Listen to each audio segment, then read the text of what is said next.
আমাগো বাইরেতে একটা মান সম্মান আছে, তাই না? আবার এদিকে নতুন জামা একটা জেদ ধরে বইসা আছে, সে বিয়ে না করে এ বাড়ি থেকে বাইর হবে না। আসলে নতুন জামাই যেটা কয় সেটাও তো ঠিক।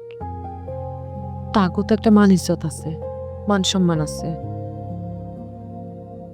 আমি না বুঝতে পারতেছি না সাসাই বা কেমনি কি ম্যানেজ করবে। তুমি কি কইতেছ বাবু?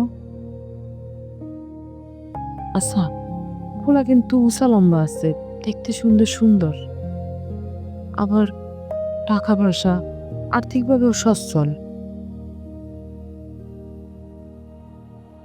আমি কইতেছিলাম কি,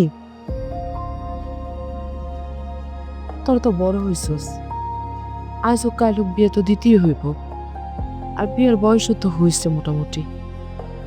তগর মধ্যে যদি কারোর এই পোলারে পছন্দ হয়,